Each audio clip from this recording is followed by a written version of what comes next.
जो 2012 के जो चुनाव खत्म हुए थे उसकी जो स्थिति थी वो अभी यहाँ पर नहीं देखने को मिल रही है, तो इससे अभी क्या अंदाजा लगा रहे हैं आप? देखिए, आज अगर आप देखेंगे जो चुनाव का प्रतिशत रहा है वो आपने भी बताया और टीवी वाले बता रहे हैं कि 60 से ऊपर है।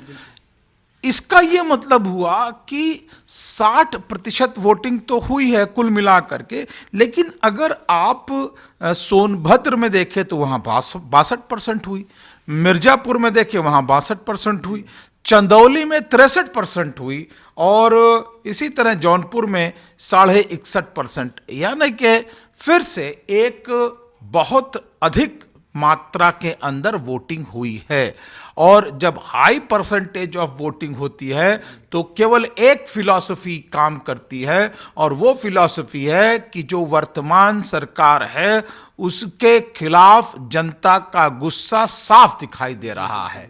यानी कि एंटी इनकम्बेंसी जो वर्तमान सरकार है उससे लोग उसके कामकाज से खुश नहीं हैं और इसका यह भी मतलब होता है कि उस सरकार को जाना होगा। तो ये बात एकदम साफ निकल करके आ रही है। हाई परसेंटेज ऑफ वोट में जो है सपा के खिलाफ एक तरह से वोटिंग हुई है।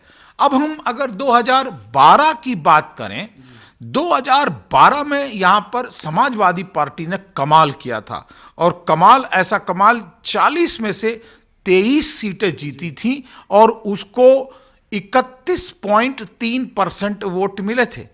31.3% में 40 में से 23 सीटें, अर्थात आप समझ लीजिए 51 से 52% सीटें उसने जीती। दूसरे स्थान पर यहां पर बसपा थी, उसको यद्यपि वोट मिले थे 26.5, लेकिन उसको सीट केवल और केवल 5 मिली थी। और तीसरे नंबर पर भाजपा थी, उसको वोट परसेंट बहुत कम मिले थे, उसको 11.2% वोट मिले थे इस फेज में और उसको सीट मिली थी 4। चौथे नंबर पर यहां पर कांग्रेस थी, उसके भी वोट परसेंटेज कम थे। तो इस प्रकार अगर हम 2012 का आंकड़न करें तो पहले नंबर पे सपा, दूसरे नंबर पे बसपा, तीसरे नंबर पे भाजपा और चौथे नंबर पर कांग्रेस थी। वोट परसेंट के हिसाब से भी आप देखेंगे कि यही स्थिति लगभग बनी रही। जो 2012 के चुनाव जो हुए थे उसका आपने अभी जो विश्लेषण दिया है, इसके बाद मैं ये जानना चाहूँगा कि जो अभी जो ये चुनाव हुए हैं इनमें आप अगर किसी एक पार्टी की पूर्ण बहुमत की सरकार की अगर हम बात करें तो आप कौन सी ऐसी पार्टी का अंदाज़ा लगा रहे हैं जो पूर्ण बहुमत से आ सकती है? देखिए, मैं इस 7वें चरण में किस पार्टी का पड़ला भारी रहेगा इस पर अगर हम एनालिसिस करें तो आपने देखा होगा कि यहां पर इस चरण में 535 कैंडिडेट लड़ रहे हैं कुल मिलाकर के सभी पार्टियों से, लेकिन सबसे ज्यादा कैंडिडेट लड़ रहे हैं बसपा के 40 के 40 कैंडिडेट।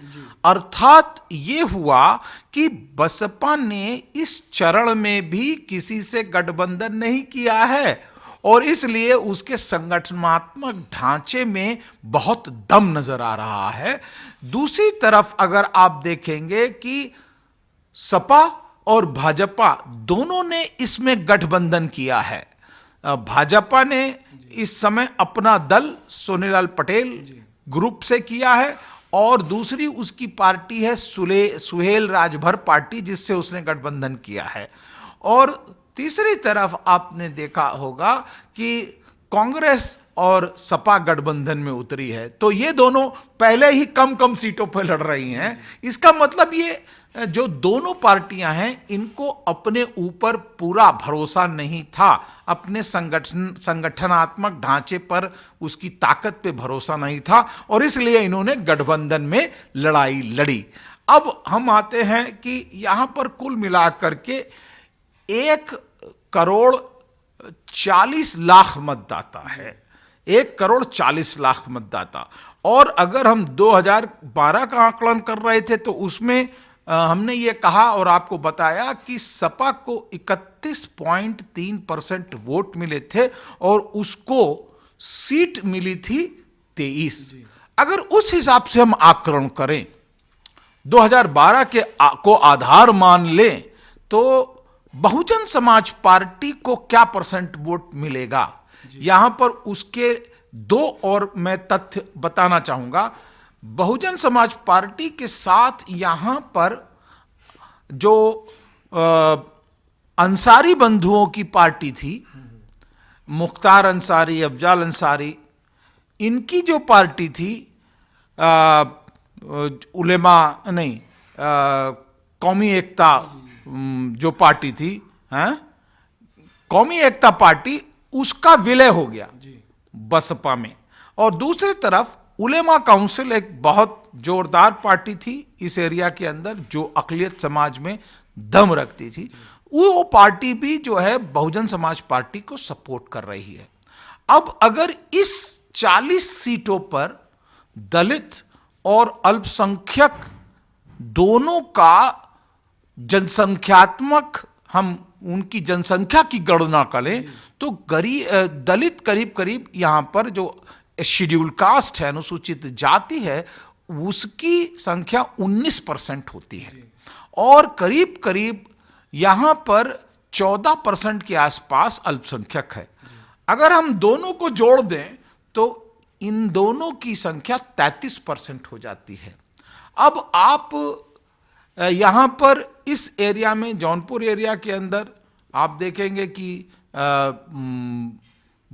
बहुजन समाज पार्टी का यादव, जैसे बदलापुर एक कॉन्स्टिट्यूएंसी है, बदलापुर में बहुजन समाज पार्टी ने जो है यादव कैंडिडेट दिया है, और वह कैंडिडेट एकदम साफ साफ निकल रहा है। तो बहुजन समाज पार्टी का यादव कैंडिडेट भी जुड़ रहा है, शेड्यूल कास्ट कैंडिडेट मतदाता भी जुड़ रहा है।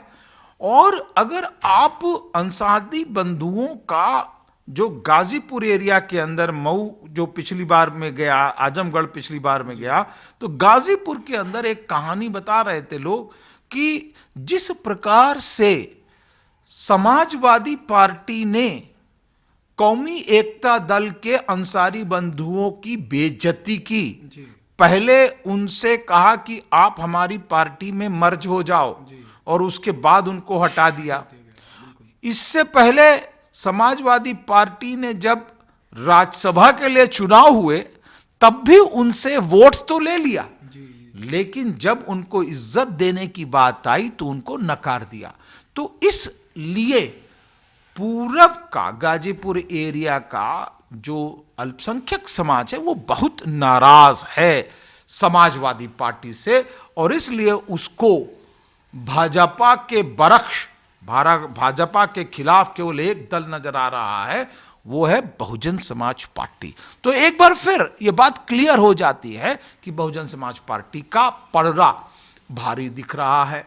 तीसरी तरफ आप देखेंगे कि इस चुनाव के चरण के पहले जिस प्रकार भारत के प्रधानमंत्री माननीय मोदी जी ने वाराणसी के अंदर अपना पूरा का पूरा लौ लश्कर के साथ वहां पर जो अपना पंडाल गाड़ा, वह इस बात को प्रमाणित करता है कि कहीं ना कहीं भाजपा भी आत्मविश्वास में नहीं है। वो कहीं ना कहीं उसका आत्मविश्वास खोया हुआ दिखाई पड़ रहा है, और वह अपनी शाख को बचाने के लिए प्रयत्न कर रही है। तो एक बार फिर से ये बात साबित हो जाती है कि इस चरण में अगर हम केवल और केवल अल्पसंख्यक और अनुसूचित जाति का वोट मिला दें, उसके बाद कुर्मी समाज का थोड़ा सा वोट मिल जाए, यादव समाज का वोट मिल जाए, और ट्राइबल समाज का वोट मिल जाए, जब क्योंकि वोट परसेंटेज ज़्यादा वोटिंग हुई है, तो मुझे लगता है बहुजन समाज पार्टी 40 में से कम 25 सीटें इस राउंड में जीत रही है, ऐसा दिखाई पड़ रहा है। ओबीसी वोट को लेकर इस बार बीजेपी बहुत फोकस कर रही है। बिहार से उसने सबक लिया, प्रदेश अध्यक्ष बनाया, स्वामी प्रसाद मौर्य को उन्होंने सिर आंखों पर बैठा रखा है। तो क्या लगता है कि बीएसपी के प्रदेश अध्यक्ष भी ओबीसी कैटेगरी के हैं, तो वो एक लग रहा है कि वो वोट पर जो है वो बीजेपी ज़्यादा फोकस करे, उसका किस तरह से आप असर देख रहे हैं? हम देखिए कि कुछ अभी बल्कि कल ही की बात है, पता नहीं किसने ये चलाया हुआ था कि बीजेपी के प्रदेश अध्यक्ष जो हैं केशव प्रसाद मौर्य जी, उन्हीं के ऑफिस में उनके साथ जो है जबरदस्त बदसलूकी नहीं हुई है बल्कि गाली गलौज हुआ है। उससे पहले आप देख रहे हैं कि इनके एक ब्राह्मण केंद्रीय मंत्री हैं, उन्होंने उनको अध्यक्ष, राष्ट्रीय अध्यक्ष के सामने उनका हाथ झड़क दिया। शायद झांसी की ये घटना थी 2 महीने पहले की। तो केशव प्रसाद मौर्य हो या स्वामी प्रसाद मौर्य हो, इन लोगों की, जिनको बीजेपी बार बार दिखाने का प्रयास करती है कि हम इन लोगों का सम्मान कर रहे हैं, वो पब्लिकली हाथ झड़क के इनको गाली गलौज करके इनका सम्मान किया जाता है। स्वामी प्रसाद मौर्य ने खुद कहा कि मुझे 30 लोगों को 30 टिकट देने की बात की थी बसपा से थोड़ी, लेकिन अब उनको सिर्फ 1 ही टिकट दिया गया। तो वहाँ पे इनको इस्तेमाल किया जाता है, वहाँ पे इनको सहभागिता नहीं दी जाती है। बहुजन समाज पार्टी की जहाँ तक बात है, बहुजन समाज पार्टी ने लगभग प्रदेश के हर ऐसे व्यक्ति को जिनकी राजनीतिक नुमाइंदगी 0 थी, आप जैसे कम्युनिटी देखिए कि नाई कम्युनिटी है, उनकी गाँव में संख्या 1 होती है या 2 होती है, लेकिन 89 में पहली बार जो बीएसपी के विधायक बने, उनमें एक नाई था, एक प्रजापति समाज के थे, जो एक गांव के 1-1, 2-2 लोग होते हैं। सो इनकी जो रणनीति है वो रणनीति लोगों को सही रूप से भागीदार बनाने की है। बीएसपी के ज़्यादातर समय पे जो प्रदेश अध्यक्ष ही नहीं बल्कि स्वामी प्रसाद मौर्य जो पिछले 20 साल से बीएसपी के अंदर थे, वो बहुत ऊंचे स्तर के बीएसपी के अंदर नेता थे। उनका जो कद था वो काफ़ी ऊंचा था। उसी प्रकार से आप नसीमुद्दीन सिद्दीकी के संदर्भ में देख सकते हैं कि उनका कद भी पार्टी के अंदर बहुत ऊंचा है। वो सिर्फ दिखाने के लिए नहीं है, बल्कि जो लोग राजनीतिक समझ रखते हैं वो जानते हैं कि नसीमुद्दीन सिद्दीकी प्रदेश की जो बीएसपी की पॉलिटिक्स है उसमें एक अहम भूमिका निभा रहे हैं। सो यहाँ पे, और या फिर आप रामचल राजभर हैं या इवन जो सतीश चंद्र मिश्रा जी हैं, उनके बारे में इस बात को कह सकते हैं कि वो भी बहुत महत्वपूर्ण भूमिका निभा रहे हैं। तो बसपा जब लोगों को, दूसरे समाज के लोगों को पार्टी में लेकर आती है तो उनको सतही रूप से दिखाने का काम नहीं करती है, बल्कि सब्सटेंशियली उनको रिप्रेजेंट करती है, उनको ताकत देती है, वो डिसाइड करते हैं। तो यहाँ पे बराबर के भागीदार आते हैं, पार्टनर के रूप में आते हैं, ना कि मातहत के रूप में, जैसा कि बीजेपी दिखा रही है कि बीजेपी या दूसरे, जैसे आप देखिए कि समाजवादी पार्टी के अंदर इस समय पे 56 schedule caste member of assemblies हैं, लेकिन उन्हीं में से जो रिजर्वेशन इन प्रमोशन का जो बिल था, शेड्यूल कास्ट के ही एक एमपी से इन्होंने फटवा दिया। तो जो व्यक्ति शेड्यूल कास्ट के रिजर्वेशन का विरोध कर रहा है और वो समाजवादी पार्टी में है, तो उसकी मानसिक स्थिति को आप समझ सकते हैं, वो कितने बड़े गुलामी के दौर से रह रहा है, उसको किस तरह से प्रताड़ित किया जा रहा होगा कि भाई आप अपने पैरों पे खुद कुल्हाड़ी मारिए। ये जो 52-56 लोग हैं, ये लोग आज तक मुलायम सिंह और समाजवादी पार्टी का विरोध नहीं कर पाए, जहां पे 2.5 लाख शेड्यूल कास्ट अधिकारियों और कर्मचारियों को डिमोट कर दिया गया है। तो ये ज़्यादातर पार्टियां जो हैं, जिनमें बार बार कहा जाता है कि वहाँ पे शेड्यूल कास्ट भी हैं या ओबीसी हैं, इवन कई बार मुस्लिमों का रखने का दिखावा करते हैं, ये लोग इन कम्युनिटीज़ को सिर्फ इस्तेमाल करते हैं, उनकी आवाज़ को दबाने का काम करते हैं, और कहीं ज़रूरत पड़ती है तो शो बॉय की तरह उनको सामने ले आते हैं। वास्तव में उनसे ये किसी प्रकार की, उनको ना जिम्मेदारी देते हैं ना ताकत देते हैं। ऊना में जिस तरह से दलित एट्रोसिटी की खबर आई थी और सबसे कम मुस्लिम आबादी होने के बाद भी जिस तरह से दलित मुस्लिम की एकता बनी, कहा जा रहा था कि यूपी चुनाव पर इसका बड़ा इम्पैक्ट पड़ेगा, और एक दलित और मुस्लिम यूनिटी की बात हो रही थी। क्या लग रहा है आपको कि वो यूनिटी आपको यूपी में दिख रही है चुनाव से पहले, जबकि 11 फरवरी को पहले दौर का मतदान है?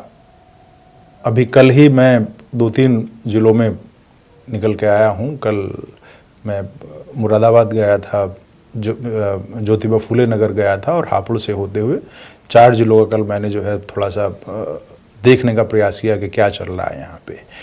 पश्चिमी उत्तर प्रदेश के ज़्यादातर ज़िले मुस्लिम बाहुल्य ज़िले हैं, वहाँ पे उनकी बहुत अच्छी संख्या है। ये बात सिर्फ चुनाव की नहीं है, जिस तरीके से आपने इसको ऊना की घटना से जोड़ कर देखने का प्रयास किया, पूरे देश में पिछले कुछ समय से जो दलित्स हैं या मुस्लिम्स हैं या ट्राइबल्स हैं, उनके हकों पे ज़बरदस्त प्रहार करने की कोशिश की जा रही है।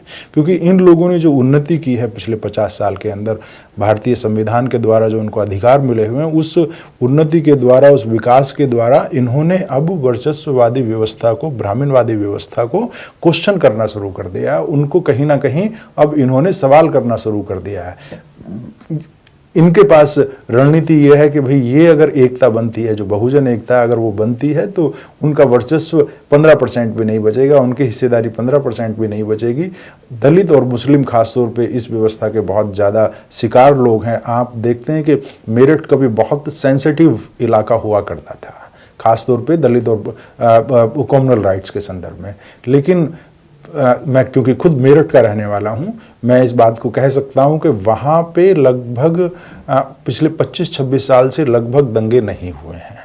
और ये वो समय भी था जब बाबरी मस्जिद को तोड़ा गया था, वहां पे दंगे नहीं हो पाए, क्योंकि उसका एक बड़ा कारण जो रहा, वो कारण ये था कि वहां दलित और मुस्लिमों के बीच जमीनी स्तर पे एकता बन रही है। उनके अंदर जो है ये फीलिंग आ रही है कि उनको कुछ लोग इस्तेमाल करने का प्रयास करते हैं, दंगों के द्वारा उनके बीच जो भाईचारा उसको तोड़ने का प्रयास करते हैं।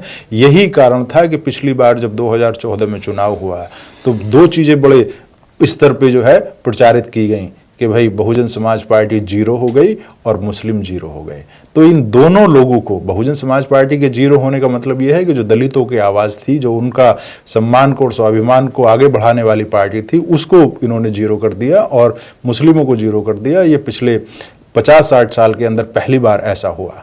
तो ये लगता है कि जो डीप रूटेड कॉन्स्पिरेसी थी वो पिछली बार कामयाब हो गई थी। इसीलिए इस बार बहुत व्यापक स्तर पे इस पे काम हुआ है और दलितों और मुस्लिमों को इकट्ठा करने का प्रयास किया गया है, जमीनी स्तर पे उनको इकट्ठा करने का प्रयास किया गया है। चाहे वो पढ़े लिखे तबके की बात हो या गांवों और कस्बों में रहने वाले लोगों की बात हो, एक भाईचारे की फीलिंग नज़र आ रही है। उनको ये समझ में आ रहा है कि दोनों साथ मिलकर ना सिर्फ अपने हकों को वो सुरक्षित रख सकते हैं, बल्कि इस देश का जो एक धर्मनिरपेक्ष ढांचा है, जो लोकतांत्रिक संविधान है, उसकी भी सुरक्षा कर सकते हैं। ये चीज़ उत्तर प्रदेश के इलेक्शन में इसका जरूर कुछ ना कुछ सकारात्मक परिणाम निकलेगा। और जिस प्रकार से बहुजन समाज पार्टी ने मुस्लिम्स को अपने साथ जोड़ने का प्रयास किया है, उनके बहुत सारे लोगों ने अब इस बात को अप्रिशिएट करना शुरू किया है। तो ये चीज़ जमीनी स्तर पर परिणाम देने, खास तौर पे उन इलाकों में जहाँ पे मुस्लिम कैंडिडेट्स बहुजन समाज पार्टी ने खड़े किए हैं, उनकी हालत काफ़ी अच्छी नज़र आ रही है। 2014 का चुनाव रहा हो या 2012 का चुनाव रहा, उनके मुकाबले यहाँ पे काफ़ी अच्छी हालत है। और इन जगहों पे जो शेड्यूल कास्ट, जो बीएसपी का जो कोर वोट है, वो भी अच्छी खासी हालत में है। तो दोनों मिलके ये काफ़ी मजबूत कर सकते हैं। इनफैक्ट अगर ये दोनों कम्युनिटी साथ आती हैं तो फिर उत्तर प्रदेश के चुनाव में सभी पार्टियों का सुपड़ा साफ हो सकता है। चिर परिचित नाम है डॉक्टर सुनील कुमार सुमन। डॉक्टर सुनील कुमार सुमन अभी अभी कलकत्ता से दिल्ली पहुंचे हैं और यहाँ हमारे साथ हैं। सुनील कुमार सुमन साहब, कैसे देख रहे हैं आप उत्तर प्रदेश चुनाव को? उत्तर प्रदेश का जो इस बार का चुनाव है वो जातिवाद बनाम अंबेडकरवाद के बीच में है, वो ब्राह्मणवाद बनाम न्याय, स्वतंत्रता और बंधुता के बीच में है। आम जनता, जो बहुजन जनता, उसको तय करना होगा कि वो न्याय के साथ है, समता के साथ है, बंधुता के साथ है, लोकतंत्र के साथ है, या जातिवाद और मनुवाद को मजबूत करने वाले लोगों के साथ है। इसमें लड़ाई सीधी सीधी है और इसमें तय करना ही पड़ेगा। और ये चुनाव इस मामले में बहुत निर्णायक है, चूँकि आने वाला भविष्य, चूँकि ये सरकार अभी रहनी है केंद्र की सरकार। मैं केंद्र की सरकार को बार बार इस बात को फोकस करना चाहता हूँ कि हमारे लिए सबसे बड़ा खतरा वही है, चूँकि जिस तरह से लगातार दलित विरोधी काम हुए और उत्पीड़न की घटनाएं बढ़ी, ऐसी स्थिति में बहुजन समाज पार्टी या मायावती एक ऐसा नाम है जो एक सशक्त नाम है, खासतर से कानून व्यवस्था के मामले में, खासतर से बहुजन इतिहास को स्थापित करने के मामले में, खासतर से बहुजन संस्कृति को डंके की चोट पर स्थापित करने के नाम पे, स्वाभिमान और आत्मविश्वास के साथ स्थापित करने में नाम पे मुझे लगता है कि मायावती से बड़ा और कोई नाम नहीं है। और मायावती एक शौर्य और स्वाभिमान की प्रतीक है। मायावती न्याय, स्वतंत्रता, बंधुता की प्रतीक है। और इस प्रतीक को अगर हमें कायम रखना है तो उत्तर प्रदेश की बहुजन समाज की जनता को आंख मूंद कर मायावती जी को, बहन जी को मजबूत करना ही पड़ेगा। इसके अलावा कोई विकल्प नहीं है, वरना आने वाला इतिहास इस जनता को, इस चुनाव को और इस चुनाव में जो भूमिका रही बहुजन समाज की उसको माफ़ नहीं करेगा। मायावती ने इस बार सबसे अधिक मुसलमानों को टिकट दिया है, 100 मुसलमानों को टिकट दिया है। तो आपको क्या लगता है सुनील जी कि इस चुनाव में मुसलमान दलित के साथ आकर खड़ा होगा, या फिर वो जो भय है, भय से समाजवादी पार्टी के साथ जुड़ा रहता है, तो भय से समाजवादी पार्टी के साथ खड़ा होगा, भाजपा के भय से, या फिर मायावती के साथ जाएगा मुस्लिम? और देखिए, ये जो मुस्लिमों को इन्होंने सबसे ज़्यादा टिकट दिया, उससे पहले एक बहुत महत्वपूर्ण बात है जिसको मैं रेखांकित करना चाहता हूँ। सबसे पहले मुस्लिम समाज को वोट देने से पहले ये सोचना होगा कि किसके शासन में दंगे कितने होते हैं, किसके शासन में मुस्लिम औरतों के साथ व्यभिचार होता है, किसके शासन में सबसे ज़्यादा इनके ऊपर अन्याय हुए हैं। अब ये 5 साल का शासन देखें, बानगी अगर देखें तो मुजफ्फरनगर और मेरठ है, सबके सामने है, बाकी मैं डिटेल्स नहीं देना चाहूँगा। उत्तर प्रदेश का मुस्लिम समाज, आपके चैनल के माध्यम से मैं उनसे अपील करना चाहता हूँ, वोट देने से पहले ये ज़रूर सोचें कि बहन जी का जब शासन था, जब उनका शासन हुआ, तो मुस्लिम कितने सुरक्षित रहे, मुस्लिमों को कितने लीडरशिप में जगह मिली, नौकरियों में उनको कितनी जगह मिली, और जब बहन जी का शासन नहीं था तो मुस्लिम कितने सुरक्षित रहे और उनको कितनी नौकरियां मिली। बहुत अच्छी बात है। और ज़्यादा खुशी की बात यह है कि फेसबुक और व्हाट्सएप के माध्यम से मुस्लिम नौजवान बहुत खुल के बहन जी के साथ आ रहे हैं, और अच्छी बात है, एक उत्साहजनक बात है कि मुस्लिम समाज को समझ आई है। कई सारे बड़े उनके जो नुमाइंदे हैं, उनके उस समाज के जो नेता हैं, जो धार्मिक नेता हैं, सामाजिक सांस्कृतिक नेता हैं, उन्होंने खुल के अपील की है कि वो बसपा को वोट दे मुस्लिम समाज के लोग। और ये अच्छा संकेत है, चूँकि आप देखेंगे मतलब आज़ादी के बाद से जब से सरकारें हैं भारत में, सबसे ज़्यादा अगर किसी को ठगा गया तुष्टीकरण के नाम पे तो मुस्लिम समाज को ठगा गया। वो चाहे बिहार हो, लालू प्रसाद यादव हो, या फिर ये मुलायम सिंह यादव हो, या फिर कांग्रेस का शासन हो, या फिर बंगाल में लेफ्ट का शासन रहा हो, या अभी ममता बनर्जी का शासन हो। मैं तो बंगाल में कोलकाता में रहता हूं, तो मुझे पता है कि किस तरह से ममता बनर्जी तुष्टीकरण की राजनीति करती हैं कि हज के लिए सब्सिडी बढ़ा देती हैं, मौलानाओं को पैसा दे देती हैं, लेकिन कोई भी मुस्लिम समाज की सुरक्षा, उनकी सुख शांति और उनकी नई पीढ़ी के पढ़ाई और रोज़गार के लिए साधन नहीं जुटाता, ना इस पर सोचता है। मुलायम सिंह अखिलेश का जो शासन था उसको देखना चाहिए कि उन्होंने मुस्लिमों के लिए क्या किया। तो उत्तर प्रदेश का मुस्लिम समाज वोट देने से पहले ज़रूर सोचे कि हम सुरक्षित कहाँ हैं। और अच्छी बात है कि इस बार मुस्लिम बहुत खुल के मुस्लिम समाज के लोग, मैं कहूँगा कि वो उन्होंने अपनी विवेक और बुद्धि का सही इस्तेमाल कर रहे हैं और वो बहुजन समाज पार्टी को इस बार वोट दे रहे हैं। सर, क्या लग रहा है 3 दौर के बाद कुछ जो सीन है यूपी का वो साफ होता दिख रहा है? आज तीसरे चरण का वोट डाला जा रहा है उत्तर प्रदेश में। जाहिर है कि इन तीनों चरण में जो वोट का पैटर्न रहा है, जिस तरह की खबरें आ रही हैं, हम लोगों ने भी उत्तर प्रदेश का दौरा किया और उससे जो अंदाज़ा हो रहा है वो ये हो रहा है कि जनता एक तरफा बीएसपी के हक में वोट कर रही है।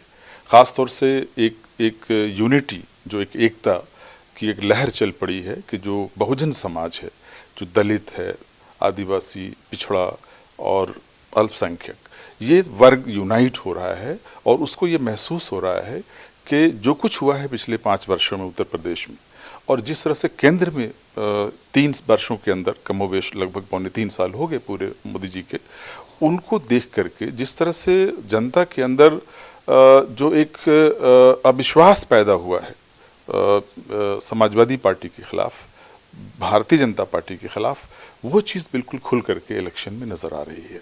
लोगों से जो बातें हो रही हैं हम लोगों की, वो साफ ये कह रहे हैं कि हमारे पास कोई ऑप्शन नहीं है सिवाय बहुजन समाज पार्टी के।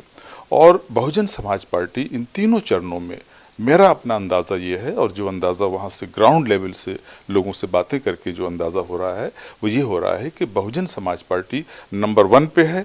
और बहन जी जिस तरह से आज उन्होंने रैली को खिताब करते हुए कहा कि 300 से ऊपर हमारी सीटें आ रही हैं, उसमें मुझे लगता है कि कोई शुबा नहीं है कि बहुजन समाज पार्टी एक एब्सोल्यूट मेजॉरिटी के जरिए 300 से ऊपर सीटें लाएगी और हुकूमत बनाएगी उत्तर प्रदेश में। लखनऊ में आज वोटिंग थी, उन्होंने वोट डाला, उसके बाद उनका बॉडी लैंग्वेज बदला हुआ था। उन्होंने कहा कि हम बहुमत में ही नहीं 300 का आंकड़ा पार करेंगे। क्या लग रहा है कि ये कहीं बड़ा दावा तो नहीं है, कुछ ज़्यादा बड़ा दावा है, ऐसा तो नहीं लग रहा है? बहन मायावती जी का अगर आप देखें, हमेशा बहुत नाप तोल के बोलती हैं। वही मैं कहना चाह रहा हूं कि बहन मायावती जी दूसरे राजनीतिक लीडर्स की तरह हवा में बातें नहीं करती। उनके अपने इंफॉर्मेशंस के तंत्र हैं जो ग्राउंड लेवल से जुड़े हुए तंत्र हैं, और जो ग्राउंड रियलिटी है उसके आधार पर वो ये दावा कर रही हैं। और उनका ये दावा खोखला नहीं है, जैसे ये दावे बहुत सी दूसरी पार्टियां भी कर रही हैं, लेकिन वो पार्टियां सिर्फ एक खोखले दावे कर रही हैं। बहन जी का ये दावा तथ्यों पर आधारित है, क्योंकि जिस तरह की लहर है इस वक्त, अंडर करंट है, जो विश्वास है, ये मैं समझता हूँ कि जो विश्वास आज और पिछले भी रैली में सहारनपुर में जो उनके यहाँ दिखा, उनके चेहरे पर, बहन जी के चेहरे पर जो विश्वास दिखा, वो विश्वास न तो अखिलेश यादव के चेहरे पर है और न वहाँ के भारतीय जनता पार्टी के लीडरों के चेहरे पर है, चाहे वो अमित शाह हों या चाहे हमारे प्रधानमंत्री मोदी जी हों। वो विश्वास उनके चेहरे पर है, और विश्वास ये बता रहा है कि वहाँ की जो लहर है इस वक्त वो बीएसपी के फेवर में है, और बीएसपी थंपिंग मेजोरिटी के साथ 300 से ऊपर सीटें लेकर जीतेगी। सर, हम सबसे पहले आपसे यह जानने की कोशिश करेंगे कि यह जो उत्तर प्रदेश का यह जो विधानसभा चुनाव हो रहा है, इसमें आपको जनता के मुद्दे दिख रहे हैं क्या? देखिए, सबसे पहली बात समझने की ये है कि दुनिया के किसी भी चुनाव में, किसी भी घोषणा पत्र में, किसी भी पार्टी ने या किसी सरकार ने अपने सारे वादे आज तक के इतिहास में नहीं पूरे किए हैं। जो वादा करता है, अगर उसका 50% भी अगर डिलीवर कर दे तो शायद बहुत सारी समस्याएं दुनिया भर के ऐसे ही ख़त्म हो जाएंगी। उसी तरीके से उत्तर प्रदेश के चुनाव को भी देखा जाना चाहिए। और पिछले 2 बरस में जो घटनाक्रम इस देश में हुए हैं, उसमें अस्मिताओं का प्रश्न, आइडेंटिटी का क्वेश्चन जो है, बहुत मजबूत तरीके से उभरा है। भारत में जाति एक सच्चाई है, ये कोई इनकार नहीं कर सकता है। वर्ग कर्मणा है, जाति जन्मना है, कि यहाँ जो नफरत और भेदभाव है वो जन्म अर्थात जाति के आधार पर है। और जिस तरीके से पिछले 2 बरस में दलितों पे और मुसलमानों पे हमले बढ़े हैं, वो जग जाहिर है। मीडिया, जो मेन स्ट्रीम मीडिया है, अमूमन वो इसको दबाती है, क्योंकि उनको बहुत सारा सरकार से और बड़े लोगों से स्पॉन्सरशिप लेना रहता है, तरह तरह की सत्ता की अपनी बार्गेनिंग होती है। लेकिन मैं तो एक्टिव भी था चुनाव में बिहार में, और मैंने देखा कि जब जनता बहुत समझदार है, उसकी अपनी अंडरस्टैंडिंग होती है। तो उत्तर प्रदेश में मैं अभी 3-4 सभाओं में मैं गया था, राजनीतिक सभा नहीं, विश्वविद्यालय में और तमाम सामाजिक संगठनों के कार्यक्रम में। लखनऊ बाबा साहब अम्बेडकर विश्वविद्यालय में जो दलित छात्रों पे जो भेदभाव और दमन हुआ था, उसके प्रतिरोध में भी मैं गया था अक्टूबर में, 8 अक्टूबर को। तो उत्तर प्रदेश के चुनाव में दलित और मुस्लिम और अमूमन अति पिछड़ा वो गठजोड़ होता दिख रहा है। अब कई लोग कई तरह का सवाल उठाएंगे कि भाई गरीबी है, बेरोजगारी है, तमाम है, ठीक है, लेकिन सब पार्टी के अपने अपने यूएसपी हैं, और सब पार्टी जातीय समीकरण को देखकर वो टिकट बांटती है। कुछ पार्टियां राष्ट्रवाद का लवादा ओढ़ लेती हैं, कुछ पार्टियां धर्मनिरपेक्षता का लवादा ओढ़ती हैं, लेकिन वोट आखिर नंबर कहाँ से आएगा? तो नंबर तो समुदाय हैं, और उनकी आवाज़ जो उठाएगा, तो इसलिए तो आवाज़ तो उठनी है, जाति का प्रश्न तो आना ही है। लेकिन जब जाति के प्रश्न के साथ ही जब सत्ता में आते हैं, तो सरकार जब काम करती है तो पूरे प्रदेश के लिए काम करती है। तो मुझे उम्मीद है, और मुझे दिख रहा है कि अभी जो हालात हैं उसमें बसपा लीडिंग पोजीशन में है। उनका एक कंसोलिडेटेड वोट बैंक है, उसको कोई इस बार उसे कोई हिला नहीं सकता है। गफलत में पिछले लोकसभा चुनाव में बहुत सारे लोगों ने इधर उधर वोट दे दिया, लेकिन अन्य पार्टियां जो दलित और अस्मिता की कार्ड खेल रही हैं या अल्पसंख्यक का जो कार्ड खेल रही हैं, अब जो है वो उत्तर प्रदेश में कारगर होता दिखता नहीं है। मनोहर साहब, क्या लगता है लोगों को, खासकर मुस्लिम समाज को, जमहूरियत में किसके साथ जाना चाहिए?